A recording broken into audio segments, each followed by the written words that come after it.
MGTV, η ομογένεια κοντά σας.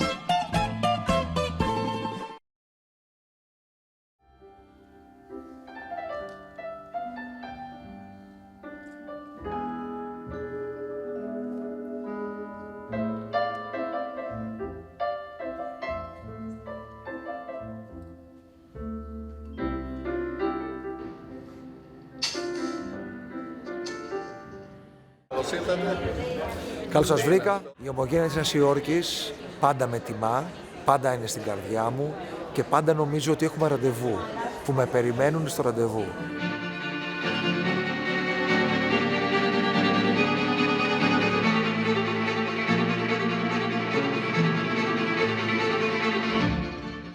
Συνεχίζει το φεστιβάλ New York Greek Film Expo. Φτάνουμε προς το τέλος. Αυτές τις τελευταίες μέρες κάνουμε μια αναδρομή στα έργα του Ρένου Χαραλαμπίδη.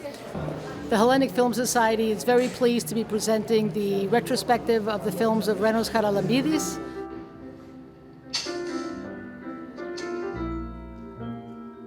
Απόψε έχω έρθει μια ταινία προδεκαετίας ταινία, λέγεται 4 μαύρα κουστούμια. Με ηθοποιούς που αγαπάει η ομογένεια, όπως ο Γιάννης Γανέλης, ας πούμε. Μια κωμωδία, τα 4 μαύρα κουστούμια, μια ειρωνική ματιά απέναντι στο θάνατο. Όσο βέβαια ειρωνικός μπορεί να είσαι απέναντι στον παλδαμάτων θάνατο.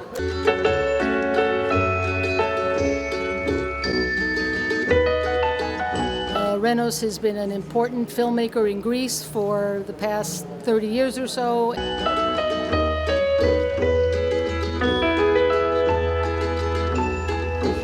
Ο Ρένος είναι πρωτοποριακός κινηματογραφιστής και χαιρόμαστε πάρα πολύ που έχουμε την τιμή να δείξουμε τις ταινίες του και να τις ξαναχαρούμε μετά από τόσα χρόνια. Αύριο, σας παρακαλώ πολύ να σημειώσετε ότι στο Museum of Moving Image παίζει 2 παλιές μου ταινίες, το Nobody's Story και την Καρδιά του Κτήνους, και μεθαύριο τη μεγάλη επιτυχία Φτηνά τσιγάρα. And it's our great honor to be showing his films. Με μια συναυλία που θα προηγηθεί από τον Χρήστο Ραφαηλίδη, τον μεγαλύτερο βιμπραφωνίστα του κόσμου που είναι Έλληνας, από την Κοζάνη και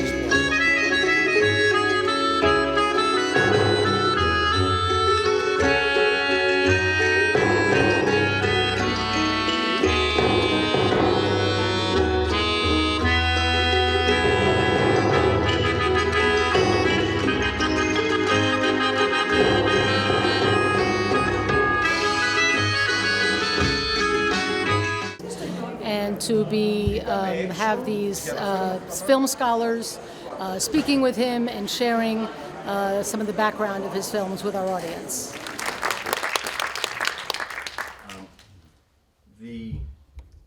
The thing about Renos, which is so unique, and you'll see his films and you'll hear from him later, just he has his own unique voice, his own style of filmmaking, and he really lives life as a true artist. And when you talked about that today, about how you want to write down everything, just so you're always prepared, he's always thinking and living life as an artist, and that's makes him unique. Very famous in Greece. He's been working professionally for 30 years in theater and TV and film. He's not only writing, directing, and acting in his own movies, but he's constantly working. So he's become a great friend. I've known him now for many years. I actually met him back in 2007 at the LA Greek Film Festival for the screening of The Heart of the Beast, which we're showing on Saturday afternoon. But I've seen 4 Black Suits also in LA, and that played to a packed house.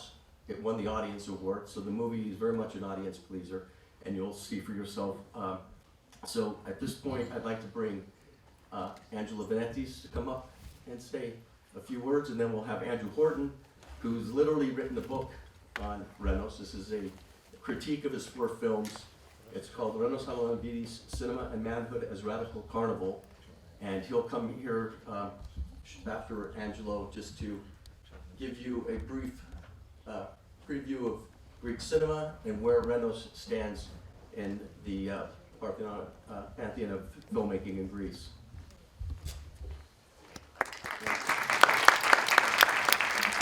first of all, thank you all for coming to see this nice movie we prepared for you.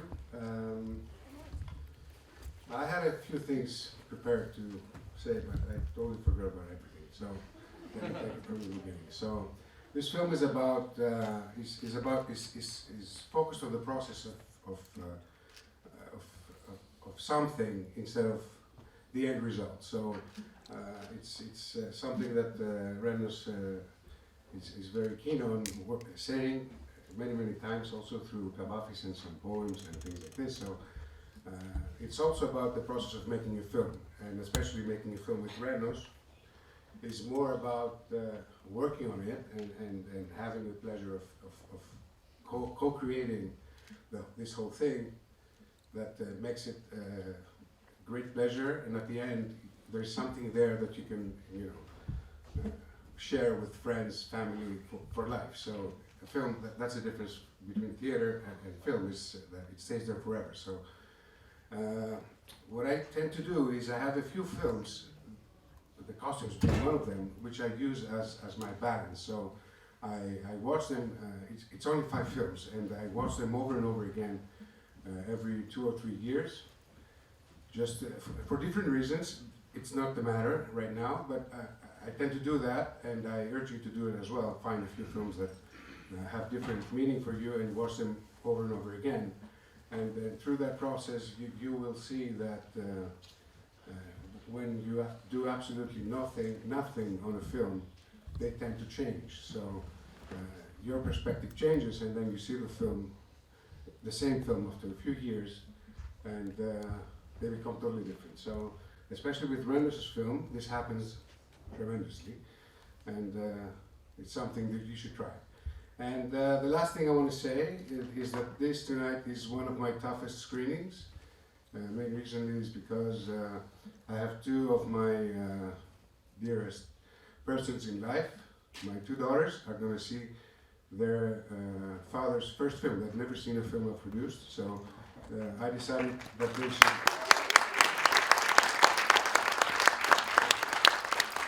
That this should be the first film they would be exposed to. They traveled all the way from Athens to do this. I thank them very much. And girls and boys, enjoy the show. I'm going to bring up Andrew Gordon, but I just wanted to say this is the first retrospective that the Hellenic Film Society has put on, and I'm hoping that this becomes an annual event. It's it involves a lot of logistics and a lot of work. There are just too many talented and interesting films being made in Greece, and I think RENOS, you led the independent film movement in Greece with No Budget Story. You're the first person to be recognized in this way by the Hellenic Film Society as a retrospective, and I think after Sunday, this is hopefully will become a trend. I'll bring up Professor Horton, sorry, my apologies, Andrew Horton. Please come up and say a few words.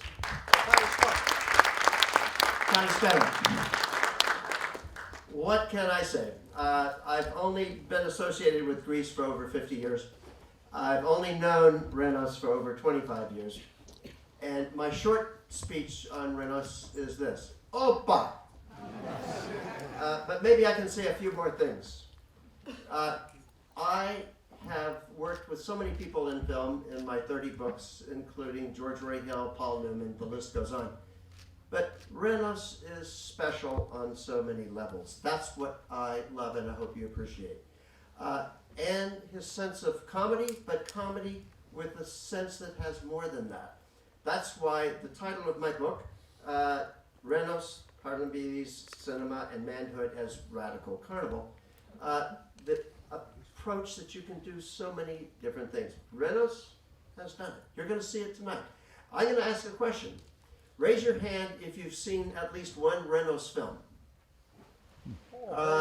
Okay, that's about half of you, and half of you haven't. So this is part of what I love too. Some of you are going to enjoy what you know already. Others, you're seeing RENOS for the first time. That is a wonderful combination. What to say, folks, and this one of the series we're showing, we're starting with the latest of the 4 films, 4 dark suits. I think you got the pitch. You've got a rich Greek dies and leaves in his will that his body should be carried from Athens to his village in a casket. That's an odyssey. If the odyssey is about going home, hey, this fellow, before he dies, wants to make sure that will happen. But you got a comedy. 4 guys in black suits carrying a coffin for several hundred kilometers through Greece.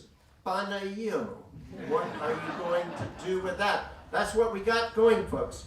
That's what's happening. And in my book, which they're saying will be available for you on Sunday, they said, as they will have copies out there for you, which was just published last month. In the intro, I say, to think about this film, and you're about to watch it, think of Aristophanes and think of the Marx Brothers. If you're looking at comedy in Greece, Aristophanes was there early on. And I love to say, what did he do? What do you do when you got a war going on? You try to find a story that will shake people up a bit. Okay, Lysistrata, what if women go on a sex strike and it stops the war? Wow, everyone got the message. Great comedy.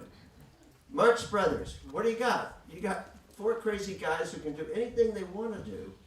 That's the Marx Brothers. Well, what's wonderful about RENOS is he combines both of those spirits. There's a spirit of Aristophanes in him. Let's take on topics and see what we can do. And then there's the sense of the Marx Brothers. Let's have fun and do things. Carrying a coffin and going through. You're getting to know those characters. You're getting to know them. And you're getting more than just, you're getting some good laughs too. And you can make a list of the funeral comedies, 4 weddings and a funeral, and the list go on about how to do that. Some of you have already heard me say part of my life was spent not only in Greece, but over 20 years in a country called New Orleans. What do they know about carnival? Yeah.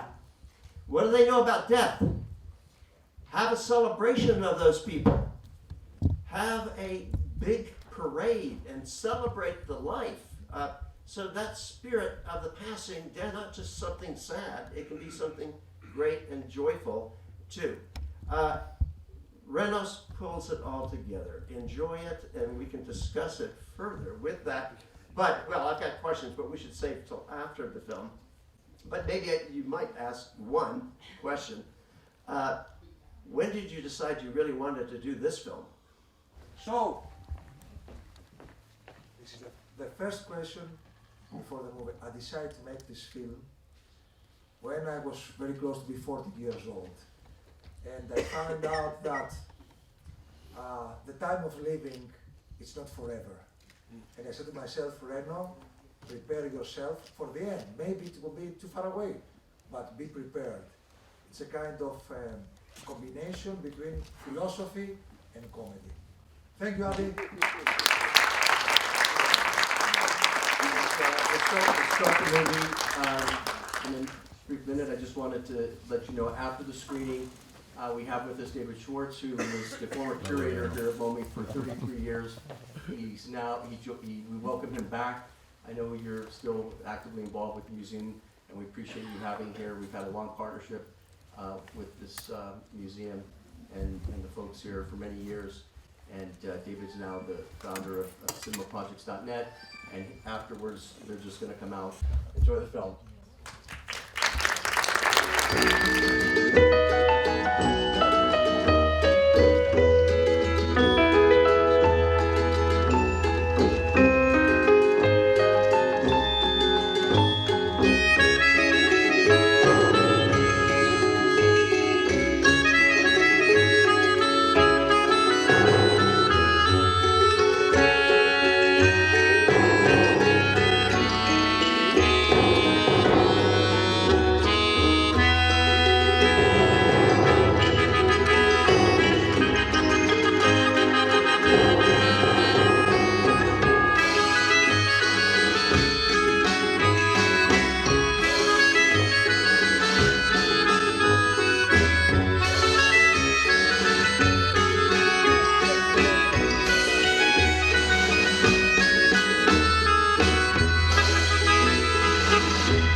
free to express yourself, even if you don't have money and you don't have the right film, have 16mm film, or to try at the editing new things.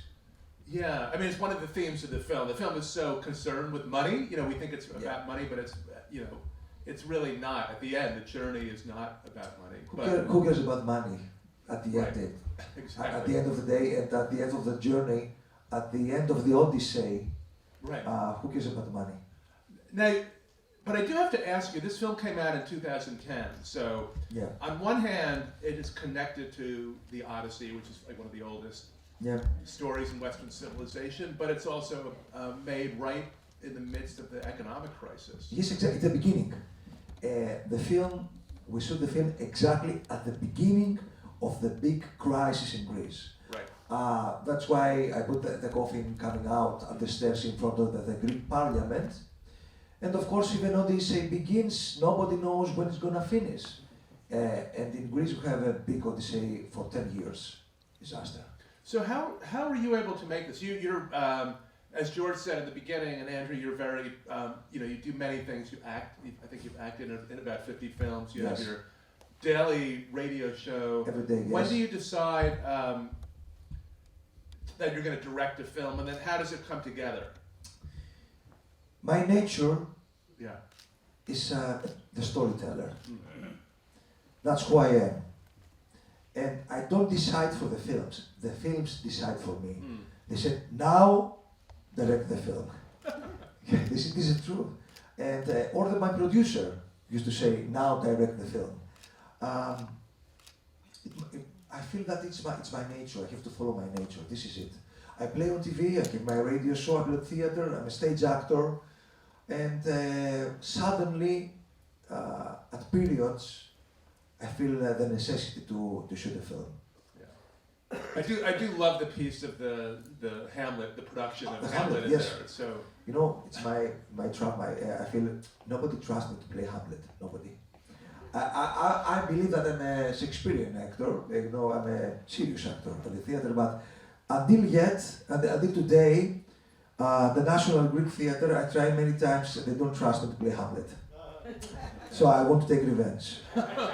one Yes, day. one day I'm gonna play. Yes. One day. And of course, the line about the skull.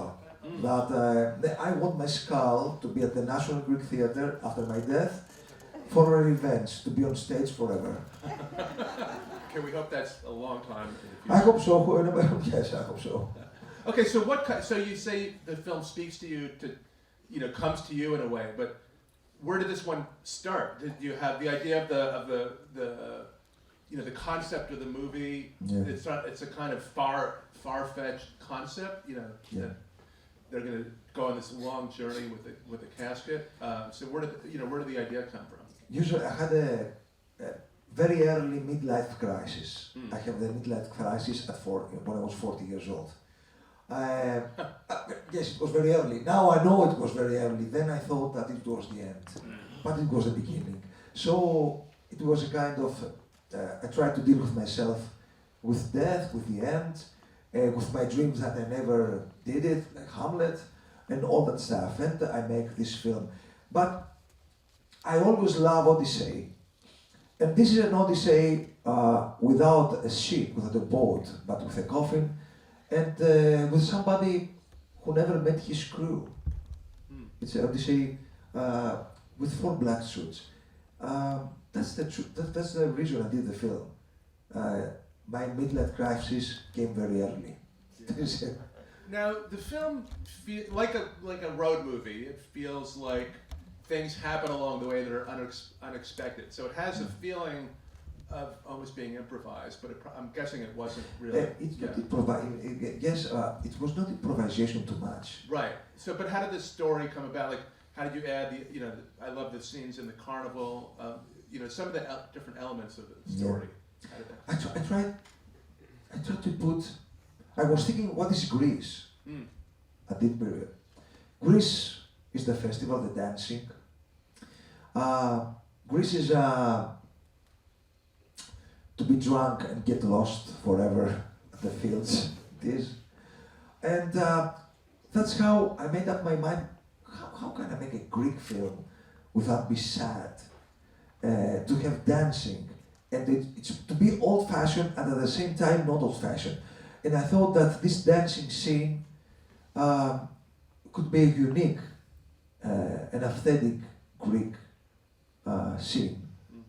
Maybe we have Greeks today here and maybe they recognize it. All the Greeks have danced to panegyrika like this. That's right. So the idea that the film would end with this woman and the dancing scene, which is so great, was that always how you were going to end the film? Yes. Yeah. I was dreaming to make a film dancing with a coffin. I find it very artistic and very. It has a hope that nothing finishes at the end. Until the end will come and somebody will care about the last dancing, not you, somebody else.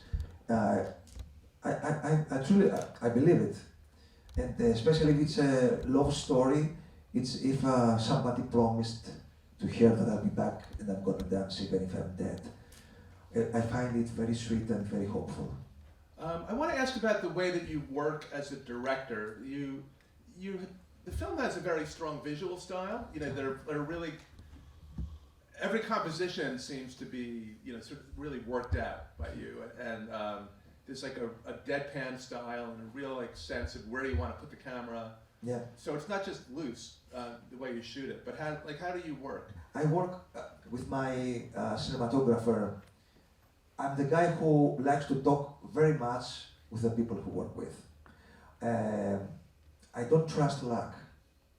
I'm not the director who trusts luck, and actually I'm a control freak.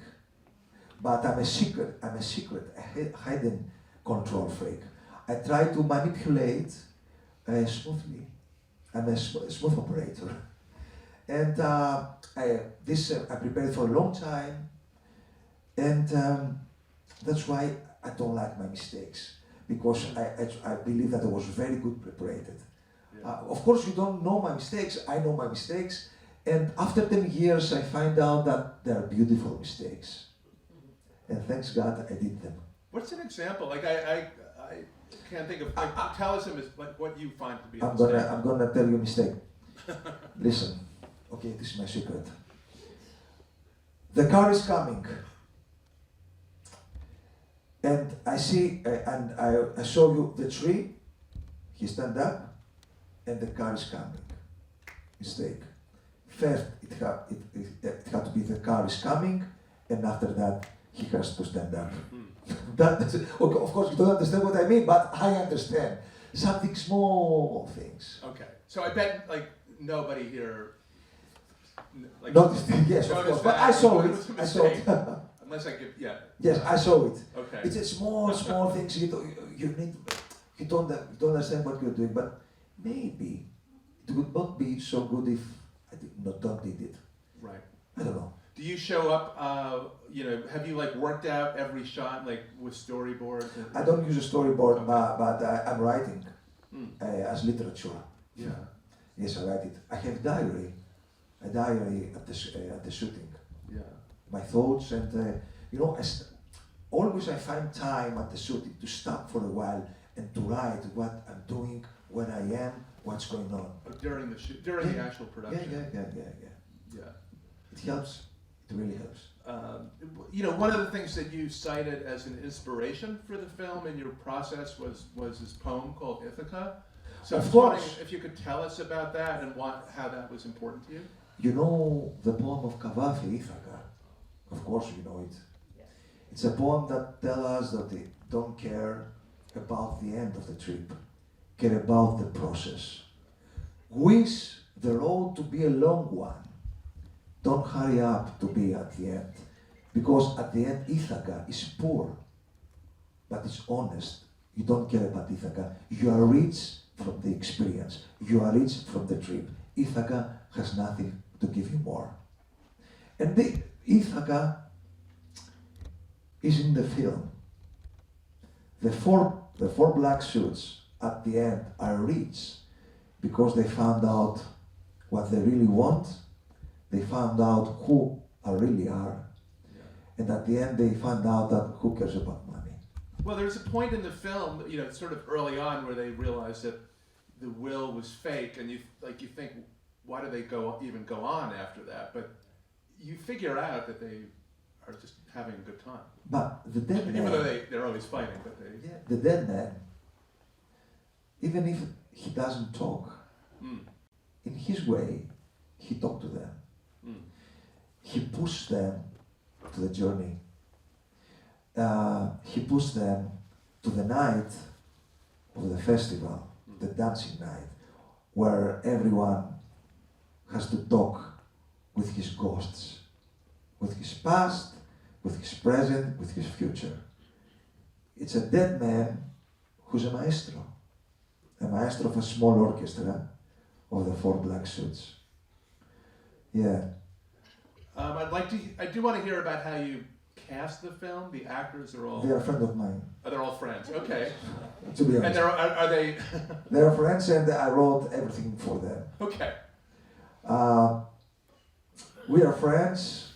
They know me, I know them. They trust me, I don't trust them.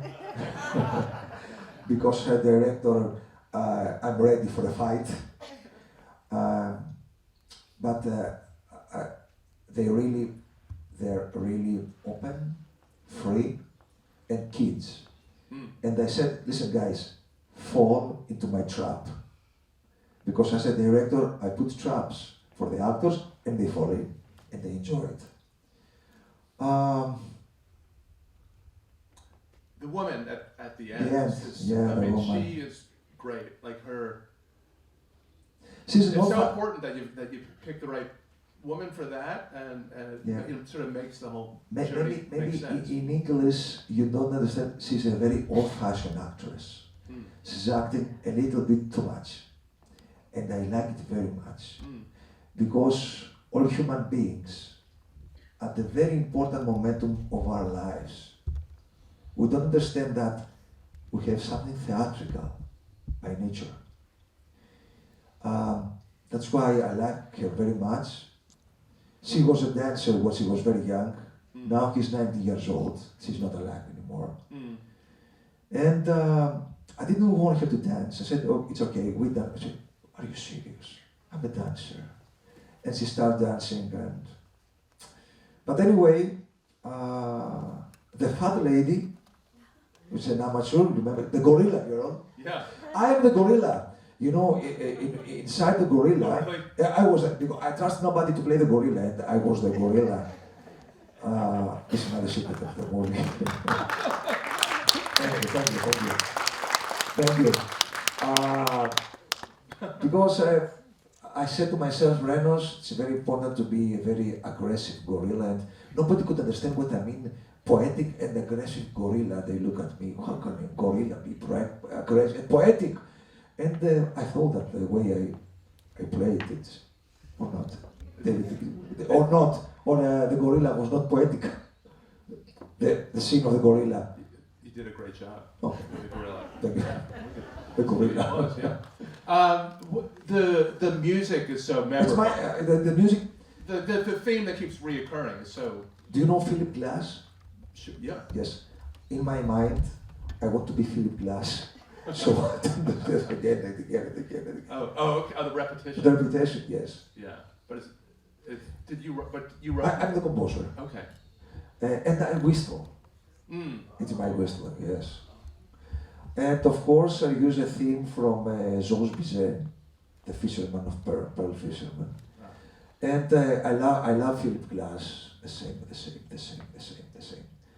Of course, with whistling, maybe it's not so good as with a big Berlin orchestra ensemble, but it's very minimal. Whistling is the more minimalistic way to express yourself through music. Yeah. And the guitar, of course, I play the guitar too. It's a personal film. Yeah. Let's take a few minutes to do some audience questions. I'm sure some of you have questions. So hop in. I'll repeat questions if anybody wants to ask. Go. they say that perfectionism is the enemy of doing something. And I realize that you're a perfectionist, I can tell. That would you stay awake foretelling something for the next day? Did you wake up in the middle of the night and say, oh, that's a fantastic idea, I'll do it tomorrow? Did you have such experiences? I had this experience, but not at the shooting, because I prepared the shooting a long time before. I don't trust inspiration very much. In movies, I trust myself. I love the process. I trust myself at the process to prepare the film. But when I go to the shooting, I have to be very good organized. Sorry, maybe I destroy the myth of the film, but it's a business. Yeah. Right here. Sorry to misunderstand what you said before. I had misunderstood it, I guess. The fact that you said that the gorilla was very aggressive and poetic at the same time. Now, I did understand and I did see the aggressiveness, but the poetic, where did that come in? I'm not an artist and I don't understand it. I didn't manage to do it. That's my target, my goal. Poetic and aggressive. I did the aggressive and finally I couldn't do the poetic. Sorry. Okay, go ahead. Very simple. Why Costa Rica? Why Costa Rica? It's a beautiful name, Costa Rica. Mystery, isn't it? Like a dancing name.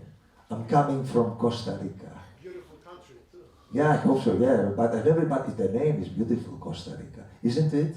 And too far away for Greeks. Right. Costa Rica is very far away. A beautiful place far away, and a dead man who is coming, who has dyed his hair black, and he's coming from Costa Rica dead. And the gorilla, of course, who in my, unfortunately. Okay, this woman right here. Yeah. Hi, may I ask you something? When you said Costa Rica and they were joking around, then you said something about Castro. Was that a joke again? They do, of course, Castro is not at Costa Rica. Yeah, It's at Cuba. So you were doing like a joke for... No, they are jerks. They know nothing. They're idiots. Yeah, they're idiots. They believe that Castro was at Costa Rica. Costa Rica is a communist country. No, they think that Cuba is the same Cuba in Costa Rica. They're silly people. They're four silly people. They're not clever. They're nice guys, but not clever. But not exactly idiots. Something in the middle. Like us. Everyday persons. But in real life, they're smart. Right? As personalities? Yes. You know, with a low-budget film, often you don't have a lot of time to rehearse. But so, could you talk about just working with the actors? I know them who have worked at the past many times together, so we know each other very good. They're very quick. They understand me. How long was the shoot? How many days? 23 days. 33? 23. 23 days. 23 days. Wow. Crazy. Yeah. And no questions. Thank you very much. Okay. Well, and please come back. This is just the beginning. We're going to be journeying back in time to see your 3 other films that you directed. So please come back over the weekend. Thanks so much, and thanks to all of you for being here. Thank you very, very, very much. Thank you. Thank you very much. Η Νέα Υόρκη είναι μια πόλη που μου πάει. Πάει στους Έλληνες. Γιατί έχουμε DNA κοσμοπολίτικο εμείς οι Έλληνες.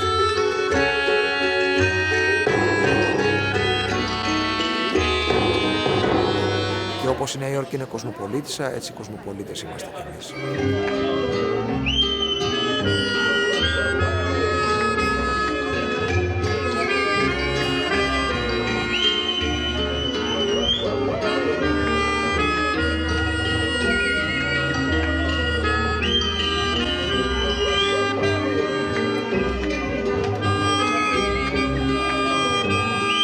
MGTVUSA. Οι δραστηριότητες της ελληνοαμερικανικής κοινότητας με βίντεο και πλήρες ρεπορτάζ. Επισκεφτείτε την ιστοσελίδα μας mgtvusa.com.